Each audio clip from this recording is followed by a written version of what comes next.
천지를 만드신 하나님 아버지를 내가 믿사오며 그 외아들 우리 주 예수 그리스도를 믿사오니 이는 성령으로 잉태하사 동정녀 마리아에게 나시고 본디오 빌라도에게 고난을 받으사 십자가에 못 박혀 죽으시고 장사한 지 사흘 만에 죽은 자 가운데서 다시 살아나시며 하늘에 오르사 전능하신 하나님 우편에 앉아 계시다가 저리로서 산자와 죽은 자를 심판하러 오시리라. 성령을 믿사오며 거룩한 공회와 성도가 서로 교통하는 것과 죄를 사하여 주시는 것과 몸이 다시 사는 것과 영원히 사는 것을 믿사옵나이다.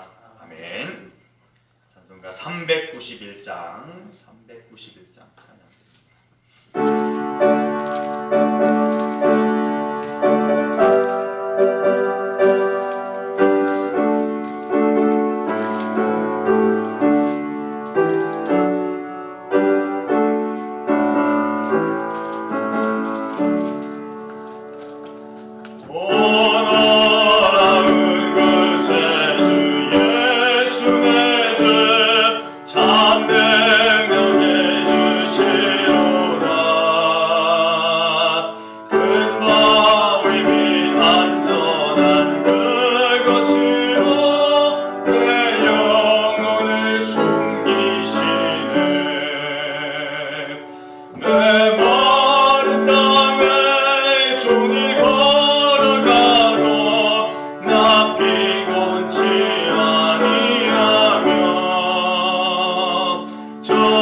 찬송가 304장.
하실 말씀 신약 성경 마가복음 4장 1절로 9절까지 말씀입니다. 신약 성경 58면이나 59면쯤 되겠습니다. 마가복음 4장 1절로 9절까지 말씀입니다.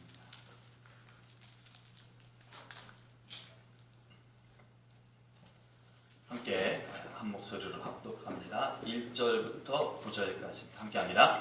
예수께서 다시 바닷가에서 가르치시니 큰 무리가 모여들거늘 예수께서 바다에 떠 있는 배에 올라 앉으시고 온 무리는 바닷가 육지에 있더라.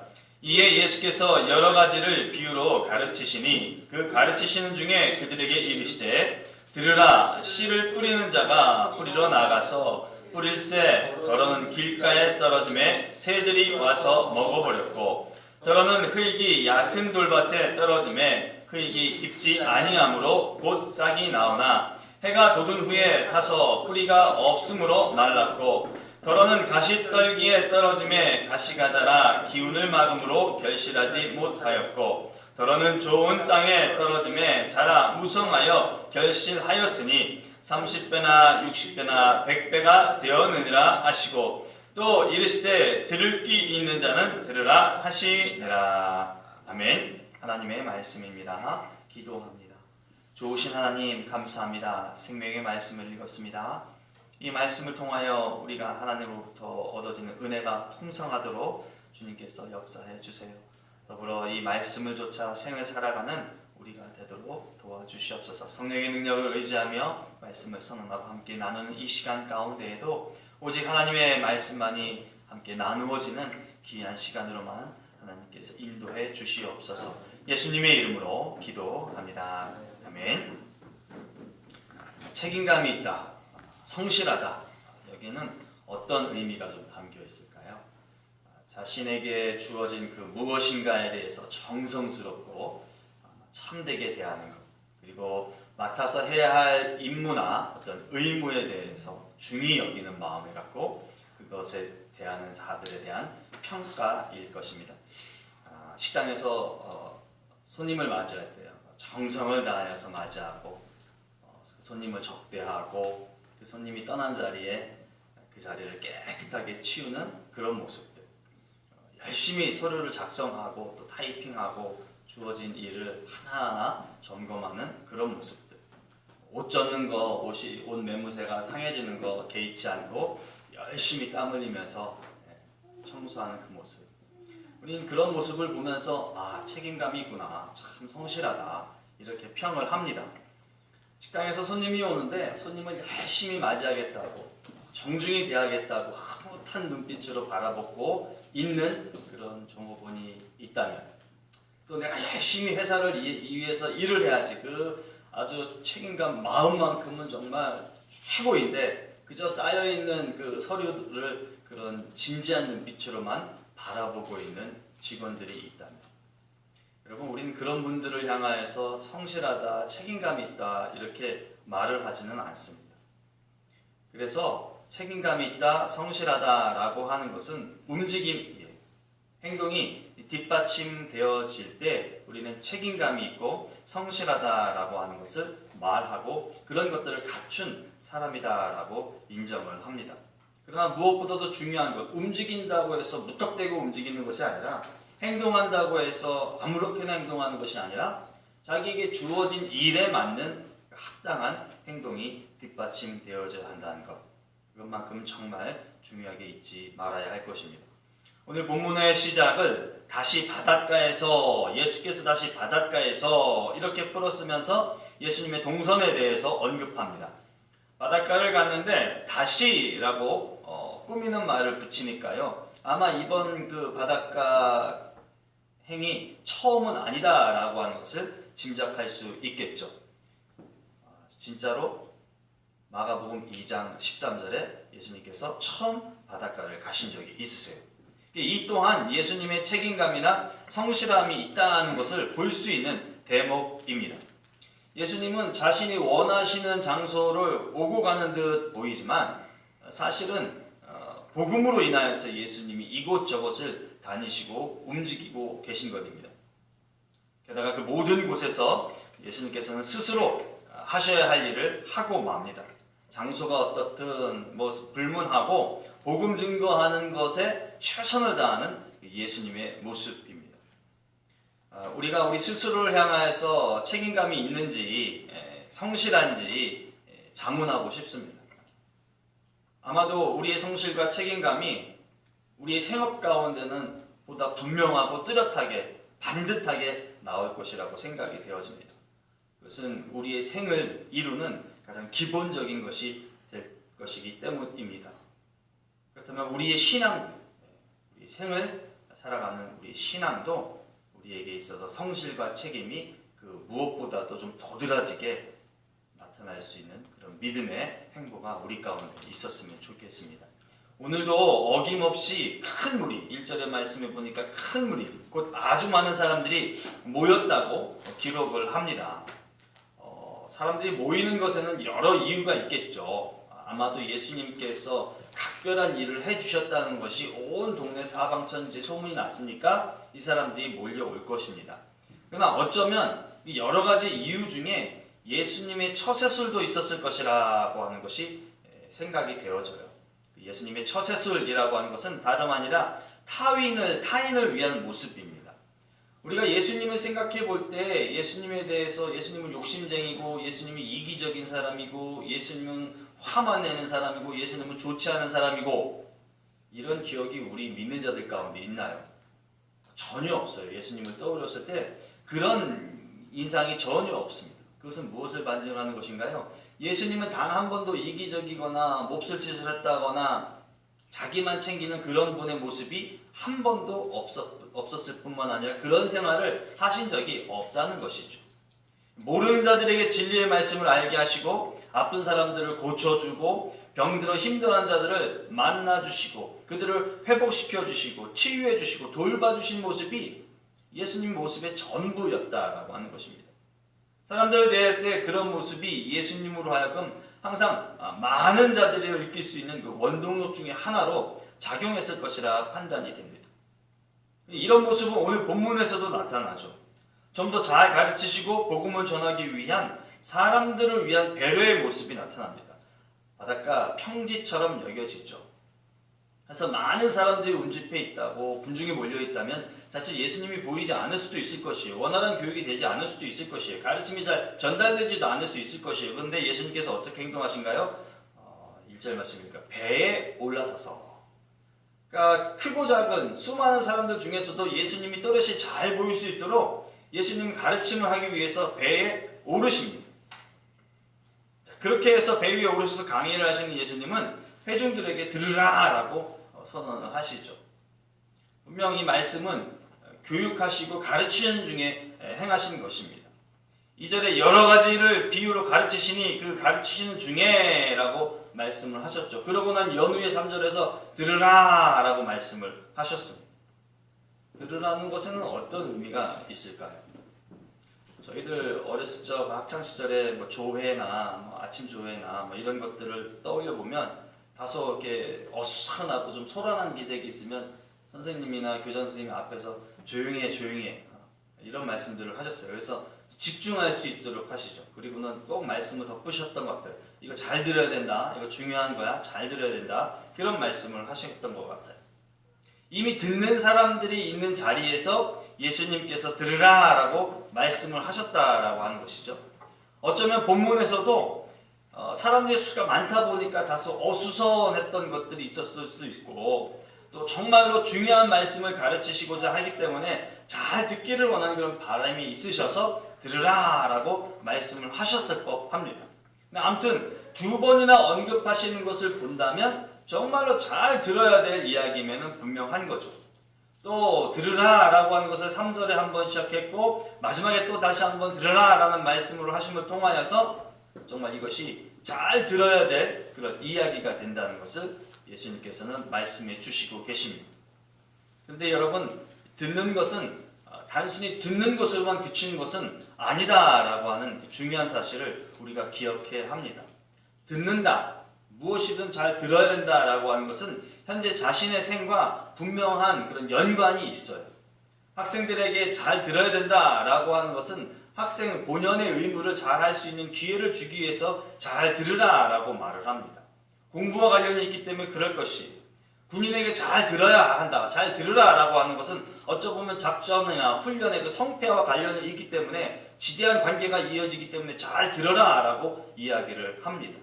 회의 내용을 잘 들어야 된다, 무슨 이야기가 오고 가는지 잘 들으라라고 할 때도 회사에 사활이 걸려있기 때문에 잘 들으라라고 말을 하는 것입니다. 결국 들으라라고 했을 때 듣는다는 것은 귀가 있어서 자연스럽게 듣는 거, 그것만을 이야기하는 것은 아니라고 하는 것입니다.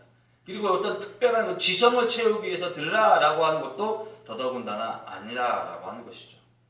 행동이 수반되어져야 되는 것, 충성이 있어져야 되는 것, 순종과 관계된 것이 명백하게 나타나기 때문에 들으라라고 예수님은 말씀하신다라고 하는 것입니다. 달리 표현하면 이것은 일과 연결고리가 되어지는 것이죠. 어떤 형태로든 잘 들어야 되기 때문에, 내 하는 일을 위해서 잘 들어야 되기 때문에 들으라라는 말을 하고요. 역시 그 일이라고 하는 것은 사실 내 자신과 맞닿아져 있기 때문에 내 생과 관련이 있는 것으로서 판단되어서 예수님은 잘 들으라고 말씀을 하십니다. 지금 여기에 수많은 사람들이 나와 있어요. 이 많은 사람들이요. 분명히 복음으로 새로워져야 될 사람들입니다. 복음으로 새로워지는데 단순히 어떤 외형적인 것만 새로워지는 것이 아니죠. 전인격이 새로워져야 될 사람들이에요. 그것이 곧 이 사람들의 생과 관련이 있기 때문에 예수님은 잘 들으라는 말씀을 지금 하고 계십니다. 잘 듣고 예수님이 하신 말씀을 자신의 삶에 투영해서 그 새로워진 삶을 살아내야 하기 때문에 지금 예수님은 잘 들으라는 말씀을 하고 있는 것이에요. 아리송하게 들어서는 절대 안 되는 것이고요. 티미하게 들어서도 절대 안 되기 때문에 그런 이야기를 하고 계십니다. 그렇게 해서 잘 들어야 될 말씀을 하시는데 비유예요. 사실 또 비유이기 때문에 더 잘 들어야 될 이유가 있을 것이다 라고 생각됩니다. 씨 뿌리는 자의 비유입니다. 누군가가 씨를 뿌린다면 목적이 있을 것입니다. 그거 딴 거 아니죠. 어떤 열매를 얻으려고 하는 것입니다. 결실이 있음을 기대하고 씨를 뿌리는 그런 일을 합니다. 게다가 씨를 뿌린다라고 하는 것은 내가 지금 이 일에 몰두할 거야, 매진할 거야, 이런 것들이 암암리에 드러나는 것이죠. 결과에 관심이 없다면, 이 씨를 통해서 얻어지는 것에 대한 관심이 없다면 굳이 씨 뿌릴 이유가 없기 때문에 그렇습니다. 그러니까 씨를 뿌린다는 행동은 이 일을 통해서 어떠한 일을 내가 맺을 거야 라고 하는 것이 내포되어 있는 것이에요. 근데 이런 보편적인 생각과 달리 본문에 나와 있는 씨 뿌리는 사람은 좀 특이한 점이 있어 보입니다. 3절로 4절의 말씀을 보면 씨 뿌리러 나갈세, 뿌리러 나가서 뿌릴세, 이런 표현을 하죠. 뿌리러 나가서 씨를 뿌렸다는 것이에요. 이 좀 풍기는 뉘앙스가 조금은 좀 일반적이지 않다는 거예요. 그러니까 모종을 심듯이 좀 더 안전하고 신중하고 귀하게 다뤄서 한 톨 한 톨에서도 어긋남이 없이 잘 자랄 수 있게 그렇게 하는 것이 좀 더 합당한 것이 아닌가 싶은데, 이거는 마치 뿌리러 나가서 휙 하고 한번 뿌린다라고 하는 흩날리는 듯한 그런 모습이 연상된다라고 하는 거죠. 물론 씨를 꼭 모종처럼 일일이 하나 심지 않고 흩날리듯이 뿌리는 그런 종자도 있다는 것은 인정합니다. 그러나 이 사람은 이와 같은 좀 모습이 좀 이해하기 어려운 그런 부분이 좀 있어 보이는 것이죠. 이것은 마치 내가 이 씨를 통하여서 어떤 결과를 얻는다는 것보다도 나는 지금 이 씨 뿌리는 것에 나는 집중해야 될 사람이야, 나는 이 씨 뿌리는 것에 보다 더 열심을 낼 거야 라고 하는 것을 좀 보여주는 듯 합니다. 내 손아귀에 있는 이 씨는 절대 내 손아귀에 있어서는 안 될 것들이야. 이 씨를 내 손에서 벗어나게 해줘야 돼. 여기에 좀 중점을 둔 듯한 그런 모습입니다. 씨는 농부를 비롯한 그 누구의 손에서도 벗어나야 하는 거죠, 사실. 그래야 씨로서의 제 역할을 시작하게 될 것입니다. 사실 열매를 기대하는 사람에게도 열매가 중요하다면 씨를 뿌리는, 씨를 자기가 움켜쥐고 있지 않는 그 일을 한다는 것이죠. 이 씨가 뿌려져야 열매가 있을 것이고, 어떤 형태로든 이 씨가 뿌려져야 그 뿌려진 데에 걸맞는 그 수확이 예상되기 때문에 그렇습니다. 그래서 이 사람의 모습을 보면 어쨌든 씨라고 하는 것을 이 사람이 간직하지 않고 씨를 뿌렸습니다. 저와 여러분 우리 모두에게도 무엇인가 얻기를 위한다면 그것을 누리기 위해서 행해야 될 전 단계 이거 있다는 거 우리가 인정하게 됩니다. 무엇을 먹고 싶다라고 하면 그 무엇을 먹고 싶은 것을 어디서 먹어야 하는지를 알아내고 거기를 가야 한다는 것이죠. 아니면 그것을 해야 되겠다라고 하면 하기 위해서 재료라도 사야 되는 그런 일들을 해야 된다라고 하는 것입니다. 그런 일을 할 때 보편적으로 많은 사람들이 이게 수고다, 어려움이다 이렇게 생각하지 않아요. 맛있는 것을 먹기 위해서 좋은 것을 얻기 위해서는 당연히 해야 할 일련의 수순으로 생각한다는 것이죠. 성령의 뜨거운 체험을 하는 성도들, 단순히 그냥 성령의 뜨거운 체험을 하는 자들이 아니었죠. 사도행전 2장의 모습을 보면 그들은 모여서 기도하고 모여서 기도하는 데 힘쓰는 과정이 있었습니다. 그런 연후에야 비로소 성령의 체험이 그들에게 있었다라고 하는 것이죠. 멀쩡한 자들을 죽음으로 내몰았던 사울이요, 사흘 동안 앞을 보지 못하는 그런 일련의 시간들을 통해서 복음을 증거하는 사도로서 거듭나는 일들이, 새 삶을 살아내는 일들이 사도 바울에게 있습니다. 본토를 떠나야만 하는 아브라함, 그러나 결국엔 그렇게 떠날 때 약속된 아들과의 만남을 이룰 수 있었다라고 하는 과정이 생기게 된다라고 하는 거죠. 사실 무엇 하나 쉬운 것이 없습니다. 간단하고 또 편리한 것도 그렇게 그렇게 많아 보이지 않습니다. 신앙생활 하는 게. 그러나 신앙인의 삶이 그렇다는 것을 우리가 좀 수용하고 받아들였으면 좋겠어요. 반드시 첫걸음, 무엇인가를 행해야 하는 그 첫걸음이 있음을 우리가 분명히 인정해야 될 것입니다. 사람과 시대와 상황이 다르지만 떼어야 할 첫걸음, 그것이 우리에게 반드시 있다는 것을 기억하시고요. 오늘 씨 뿌리는 사람, 소나기에 움켜쥐지 않고 씨를 뿌려내는 것처럼 우리들도 믿음의 그런 씨 뿌리는 행위들을 할 수 있었으면 좋겠습니다. 근데 씨를 뿌렸는데 의문이 있어요. 의문이 생깁니다. 떨어진 곳이 제각각이에요. 4절 말씀에 보니까 길가에 뿌려졌고요. 5절 말씀에는 돌밭에 뿌려졌고요. 또 7절 말씀에 보니까 가시떨기에 떨어졌고요. 그리고 8절 말씀에는 좋은 땅에 떨어졌습니다. 근데 또 놀라운 것은 이 제각기 떨어졌던 것을 농부가 자기 씨 뿌린 사람이 이 씨들이 어디에 떨어졌는지를 안다는 거예요. 길가에 떨어졌고 돌밭에 떨어졌고 가시떨기에 떨어졌고 좋은 땅에 떨어졌구나 라고 하는 사실을 안다는 거예요. 뿌렸는데 그렇다면 좋은 땅이 아니라고 여겨지는 곳에 떨어졌다면 마땅히 그것을 옮겨야 하는 것이 아닐까 싶어요. 옮겨서 모두가 다 좋은 땅에 떨어지도록 해야 하는 것이 아닌가. 그것이 씨 뿌리는 자로서 당연히 해야 할 일이 아닌가. 근데 그렇지 않다는 거예요. 그래서 씨가 여기 떨어졌고 저기 떨어졌고 여러 군데에 떨어졌구나 이 확인만 하고 있습니다. 참 야속한 모습이에요. 이런 일로 인해서요 씨앗의 입장에서는 어처구니 없는 일을 겪고 마는 거죠. 뿌려진 씨들의 결과가 정말 다 달라요. 근데 그것마저도 씨 뿌리는 자는 보고 있는 상황입니다. 씨가 자기가 다른 곳에 떨어지기를 원했던 것도 아니에요. 씨 입장에서는 실수가 없는 거예요. 그저 뿌려지길 각각의 자리에 뿌려진 것인데 실수라고 한다면 되려 씨를 뿌리는 사람이 잘못 뿌렸다라고 탓을 해야 마땅한 일입니다.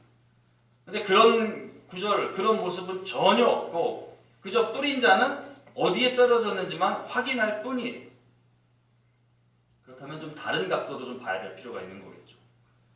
이 씨 뿌리는 자를 전체 씨를 뿌리고 심고 열매를 맺게 하는 전체 과정을 다 총괄하는 그런 사람이 아닐 수도 있다라고 하는 것이죠. 이 씨 뿌린 자를 단순히 씨 뿌리는 자로만 본다면 지금 본문에 나와 있는 비유의 말씀은 틀린 일이 하나도 없어요. 이 사람은 씨 뿌린 일에 제대로 한 것이기 때문에 그렇습니다. 가끔 농산일을 하는 것들을 보면 이런 예가 있다고들 해요. 씨를 뿌리는 자는 씨를 뿌리고, 씨를 관리하고 자라나게 하는 사람은 자라나게 하고, 또 수확하는 사람들은 수확하는 일만 한다라고 하는 것이죠. 그런 입장에서 보면 이 사람은 씨를 뿌리는 일은 한 것이기 때문에 정말 잘한 사람이에요. 그 씨를 일일이 찾아서 소위 말하는 그 정상적인 곳으로 옮기지 않았어도 이 사람을 탓할 일은 전혀 없다는 거죠. 왜냐하면 갖고 있던 씨를 밭에 다 뿌리는 일은 했기 때문에 그렇습니다. 게다가 모든 씨가 다 각각의 장소에 다 떨어진 게 아닌 것도 보이죠. 씨가 떨어졌는데 덜어는 이라는 표현을 해요. 덜어는 길가, 덜어는 돌밭, 덜어는 가시떨기, 덜어는 좁은 땅, 이렇게 표현을 합니다. 그러니까 모두가 다 나쁜 땅, 모두가 다 좋은 땅에 들어가는 것은 아니에요.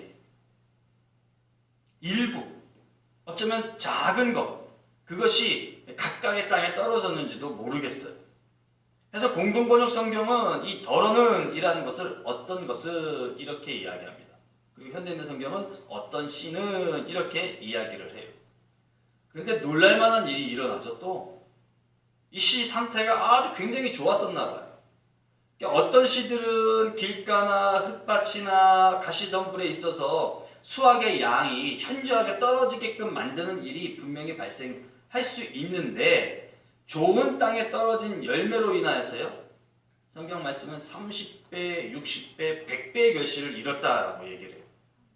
그러니 막판에 수확을 했을 때에 그 돌밭이나 가시떨기나 땅에 떨어져 있는 것은 개의치 않아도 될 만한 수확이 이 사람에게 주어졌다라고 하는 것이죠. 무성한 결실이 있다라고 하는 것들이 이 씨를 통하여서 증명이 되는 겁니다. 그러니 씨를 뿌린 사람을 탓하거나 원망해도 눈 하나 깜짝 안 하는 거죠. 그 까짓 거, 돌밭에 떨어진 거, 가시덤불에 떨어진 거 상관없어. 좋은 땅에 떨어진 씨만으로도 충분히 그것들을 보상하고도 남을 만한 엄청난 수확이 나에게 나타났어. 이런 것이죠. 권정생 선생의 그 동화 가운데 강아지똥이라고 하는 동화가 있어요. 이 원작을 토대로 만화를 만든 것도 있는데요. 강아지 흰둥이가요, 똥을 쌌어요. 근데 냄새도 나고 보기도 흉하니까 온 동네에 있는 참새나 흑덩이나 닭에게 엄청난 조롱과 야유를 당합니다. 그래서 자존감이 막 무너질 대로 무너져서 아무짝에도 쓸모없는 똥이라고 자책하고 있는데, 호연히 민들레볼 씨가 찾아왔어요. 그리고는 자기가 꽃이 되기 위해서는 강아지 똥 네가 필요하다는 이야기를 합니다. 그 말에 강아지 똥이 기분이 좋아졌어요. 그리고 자기가 무엇을 해야 되는지를 알았어요. 그 밤에 엄청난 비가 쏟아져요. 근데 자기 몸을 그냥 이렇게 휘감고 똥으로 존재하려고 하지 않아요. 비가 흠뻑 내리는데 자기 몸을 막 으스러뜨리는 거죠. 그리고 민들레 홀씨를 자기 몸속에 품습니다. 날이 밝고 다음날 온데간데 똥은 없어졌어요. 며칠 뒤에 땅에서 민들레 꽃이 피어나는 거예요. 여러분, 지금 본문에서 씨가 뿌려졌어요. 근데 오직 한 곳에서만 큰 결실이 있었다라고 성경이 말하는 것은 어찌 보면 씨의 문제가 아닌 것일 수도 있어요. 왜냐하면 씨는 이미 30배, 60배, 100배의 결실을 얻어낸, 충분히 결실을 낼 수 있는 씨로서의 존재 가치가 분명한 것이기 때문에 그래요. 그렇다면 문제로 여겨질 것은 땅의 문제를 거론할 수밖에 없는 거죠. 좀 더 구체적인 문제를 이야기한다면 씨하고 함께 융화되지 못한 그 땅들이에요. 씨를 품지 못한 그 땅들이라는 거죠. 길가나 돌밭이나 가시떨기의 땅들이 씨를 품지 못했다라고 하는 것을 탓해야 된다라고 하는 것이에요. 그것을 문제 삼아야 된다는 것이에요. 왜 그런가요? 이 땅들은요, 자신의 고유한 것을 그대로 유지하고 있었어요. 땅에 씨가 떨어졌을 때 나는 길가이고 나는 돌밭이고 나는 가시떨기이기 때문에 땅을 충분히 품을 수 없다라고 하는 어떤 자의식이 있었는지 모르겠어요. 그래서 씨와 유기적인 관계를 맺지 못한 것입니다. 그로 인하여서요, 어떻게 됐어요? 새들이 먹어버리도록 방치합니다. 햇볕에 말라 죽도록 그냥 내버려 두는 것이죠. 가시의 기운에 의해서 씨가 자라나지 못하게 방치한 슬픈 결말이 되고 맙니다. 마태복음 10장 14절에서 예수님은 그런 말씀을 하세요. 누구든지 너희를 영접하지도 아니하고 너희 말을 듣지도 아니하거든 그 집이나 성에서 나가 너희 발에 먼지를 떨어버리라. 이 말씀을 하세요. 씨가 뿌려졌어요. 오늘 우리에게 뿌려졌습니다. 예수 그리스도를 믿음으로 고백했기 때문에, 구주로 고백했기 때문에 우리의 충분한 씨가 뿌려졌어요. 복음이 이미 선포되었어요. 받아들여야 되는 건 아닐까요? 사명이 언도되었어요. 교회의 사명이 언도되었어요. 교회 공동체의 사명이 선포되었어요. 순종함이 우리 가운데 있어야 되는 것 아닐까요? 예수님께서 우리에게 기대하는 것이 무엇이겠습니까? 오늘 이 비유를 통해서 우리에게 하시고자 하실 말씀이 무엇이겠어요? 또한 우리는 복음과 교회를 통해서 무엇을 열망해야 하는 것일까요? 세례 요한이 이렇게 말하죠. 신부를 취하는 자는 신랑이나 서서 신랑의 음성을 듣는 친구가 크게 기뻐하나니 나는 이러한 기쁨으로 충만하야 한다. 그는 흥하여야 하겠고 나는 쇠하여야 하리라. 예수 믿는 자의식으로 풍성한 우리입니다. 우리 안에 성령이 내주에 계시다고 하면서 신앙생활을 하면서도 어찌 보면 내 성품과 내 의지와 내 기질에 맞는 것으로만 풍성한지도 모르겠어요. 그러나 복음은 그것만 아니라고 하는 것이죠. 복음은 절대 그것만이 아닌 것이죠. 자칫 그것만이라고 하면 내가 길가가 될 수 있는 것이죠. 오직 그것만이라고 탐한다면 내가 가시떨기가 될 수도 있는 것이고 돌밭이 될 수도 있는 것이죠. 씨가 뽑아졌다면 부족하더라도 씨를 품으려고 하는 그런 헌신, 그런 내어놓음, 그런 드림이 우리 가운데 있을 때 씨를 통하여서 우리가 좋은 땅으로서 변화될 수 있다는 것을 믿으시기를 바랍니다. 세례 요한의 고백처럼 나를 죽여야 되겠죠. 순종과 충성으로 얕은 나를 죽여서 그리스도인으로서의 성실함과 책임감이 드러나는 우리 공동체, 우리 교회를 이루고 우리 각자의 개인의 삶을 살아가는 우리 모두가 되실 수 있기를 주님의 이름으로 축복합니다. 기도합니다. 좋으신 하나님 감사합니다. 복음이 선언되었고 복음이 우리 가운데 심겨졌습니다. 복음이 심겨지고 복음이 원하는 바가 우리의 생애를 통하여서 나타날 수 있도록 우리를 온전히 드리는 좋은 땅의 모습을 간직하도록 도와주세요. 아플 수도 있겠습니다. 익숙하지 않아서 불편할 수도 있겠습니다. 그렇다 할지라도 풍성한 결실이 맺어져야 할 복음이기에 온전히 복음과 하나 되기를 흠뻑 힘쓰는 우리가 되게 도와주셔서 본문에 나와 있는 말씀처럼 30배, 60배, 100배의 귀한 결실이 우리 개인의 생애 가운데 또한 우리 교회 가운데 풍성하게 드러나도록 우리를 사용하시고 인도해 주시옵소서. 예수님의 이름으로 기도합니다. 아멘. 우리 이 시간에 우리 교회를 위해서 우리 함께하는 공동체를 위해서 함께 기도합니다. 좋으신 하나님 감사합니다. 우리를 또 애프터하니 장로교회로서 모이게 하시고 또 공동체의 일원으로서 함께 신앙생활을 할 수 있도록 도와주셔서 감사합니다. 오늘의 말씀이 우리 가운데 도전이 되게 하시고 오늘의 말씀 우리가 사모하는 우리 모든 이들이 되도록 도와주세요. 우리는 편안하고 익숙한 것에 참 좋아하고 안정되는 느립니다. 복음도 그렇고 또 사역도 그런 것 같고 교회 생활에서 그런 듯 합니다. 그러나 아버지 하나님, 하나님께서 원하시는 바가 우리가 다르다 할지라도 이것이 마땅히 복음이기에 우리가 받아들여야 함을 인정하고 살아가는 우리 모두가 되어도록 도와주세요. 우리가 고대하고 기대하는 우리 교회의 모습이 있습니다. 그러나 하나님께서 기대하고 고대하는 우리 모습도 있을 것으로 생각되고 판단됩니다. 하나님, 무엇보다도 주께서 원하시는 모습을 아름답게 이루어낼 수 있는 우리가 되도록 도와주시옵소서. 그것이 순종이요, 그것이 믿음이요, 그것이 그리스도인으로서의 삶이 살아가는 것임을 늘 기억하는 우리가 되게 해주세요. 그 길을 걷기 위해서 기도하는 자 되게 하시고 그 길을 걷기 위해서 말씀을 묵상하는 자 되게 하시고 그 길을 살아내기 위해서 함께 힘을 내는 우리 연근대 하나님 장로교회 모든 교우들이 될 수 있도록 인도해 주시옵소서. 오늘도 생애 하루 가운데 살아내다가 또 주어진 날 주의 전에 나와 예배자의 모습을 간직하게 해주셔서 고맙습니다. 고단한 육체 가운데에도 힘을 얻기보다 예배를 드림을 하나님을 통하여서 평안과 새로운 힘을 얻기를 구하여 이 자리에 나와 예배할 수 있도록 도와주시어서 감사합니다. 바로 원하는 것이 우리 육체 가운데 우리 영혼 가운데 채워지게 하여 주시어서 하나님 거룩한 능력을 통하여서 우리가 힘을 내며 새 사람의 생기를 통하여서 생을 잘 살아낼 수 있도록 인도해 주시옵소서. 제법의 몸을 나뉘어 주시옵시고 육체의 강건함을 허락하여 주시옵소서. 하나님을 믿는 자로서 온전히 이 땅 가운데 힘을 발하며 살아갈 수 있도록 도와주시옵소서. 우리 유대 어디 있든지 간에 하나님을 잘 섬기고 하나님께 감사하며 하나님께 귀한 믿음의 고백을 올려드리며 하루하루 잘 지날 수 있도록 도와주시옵소서. 남은 한 주간의 삶 가운데도 주님과 동행하는 기회는 자들을 되게 도와주시고 거룩한 주일을 온전히 기쁨 가운데 만남을 준비하는 우리가 될 수 있도록 도와주시옵소서. 아픈 자들에게 치료의 회복이 있도록 도와주시고 심령이 아픈 자들에게는 마땅히 그 심령의 치유함이 있도록 도와주시고 하나님 스스로의 잘못을 깨우칠 수 있도록 회개케 하는 역사도 있게 하여 주시옵소서.